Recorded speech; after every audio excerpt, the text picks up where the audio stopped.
অনেক বড় একটা কোম্পানি হঠাৎ করে ব্যবসায় অনেক বড় লস করে বসলো। এক দুপুরে সেই কোম্পানির কর্মচারীরা বাইরের ক্যান্টিনে লাঞ্চ করে ফেরার সময় অফিসে প্রবেশ মুখে একটি নোটিশ দেখতে পেল। নোটিশে লেখা ছিল, আমাদের কোম্পানির লোকসানের জন্য যে ব্যক্তিটি দায়ী সে গতকাল মারা গেছে। সেমিনার রুমে একটি কফিনে তার লাশ রাখা হয়েছে।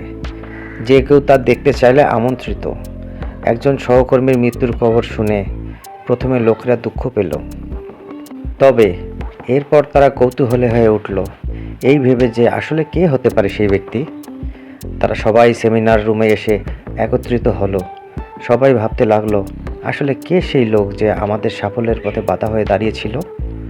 তবে সে যেই হোক, এখন সে আর বেঁচে নেই।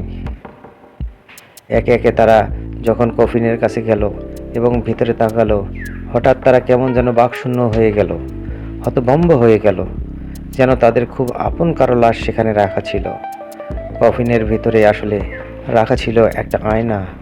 যে ভিতরে তাকিয়েছিল সে তার নিজের চেহারাই দেখতে পাচ্ছিল। আয়নার একপাশে একটা কাগজে লেখা ছিল, তোমার সাফল্যের পথে বাধা দিতে সক্ষম একমাত্র একজনই আছে গোটা পৃথিবীতে, আর সে হচ্ছে তুমি নিজে।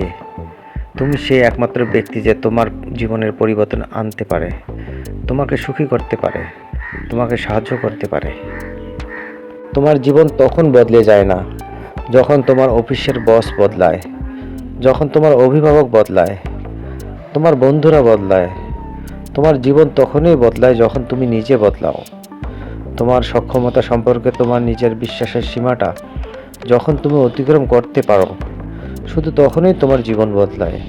পূরণ হয় জীবনের লক্ষ্যগুলো। নিজের আলোয় আলোকিত করো নিজের চারপাশ।